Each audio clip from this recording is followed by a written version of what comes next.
Let's walk through how Shorts creators can join YPP, how Shorts ad revenue sharing works, and how you can view your Shorts earnings and performance. First, how can Shorts creators join the YouTube Partner Program? Shorts creators can apply to the program with 1,000 subscribers and 10 million eligible public Shorts views in the last 90 days. Or, creators can also qualify with 1,000 subscribers and 4,000 valid public watch hours on long-form videos.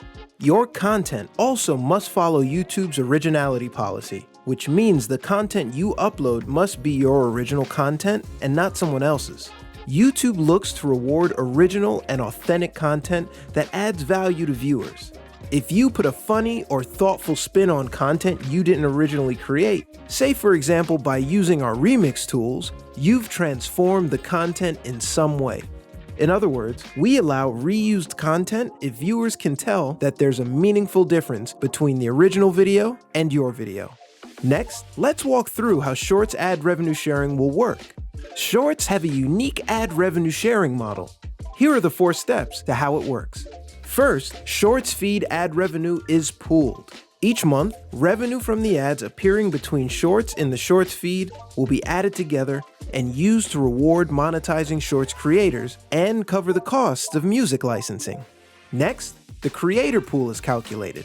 A portion of the total Shorts feed ad revenue will be allocated to the creator pool based on views and music usage across all watched Shorts. If a creator uploads a short without music, all of the revenue associated with its views goes towards the creator pool. If a creator uploads a short with music, the revenue associated with its views will be split among the creator pool and music partners based on the number of tracks used. For example, a short featuring 1 music track would have half of its revenue go towards the creator pool and half set aside for music licensing. A short with 2 music tracks would have 1/3 of its revenue go towards the creator pool and 2/3 go towards music licensing.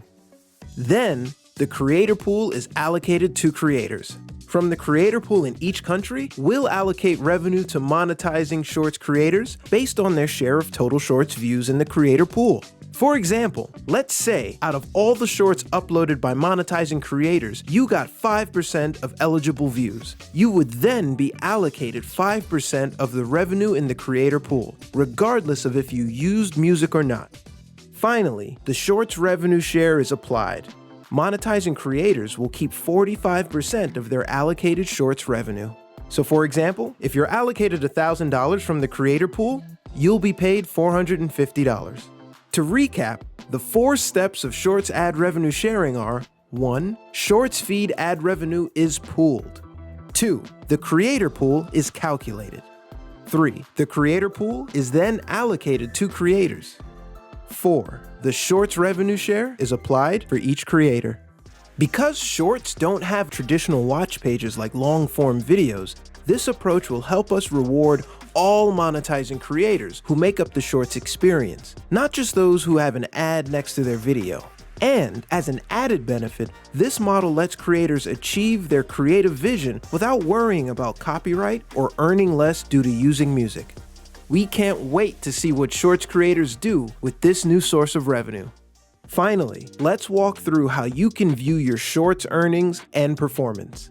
In YouTube Studio Analytics, the Revenue tab will show your daily estimated revenue and views by content type. And the How You Make Money card will show you a more detailed view of how you're earning across Shorts, video, and live content. For more information on Shorts and the YouTube Partner Program, check out the links in the description. Thanks for watching.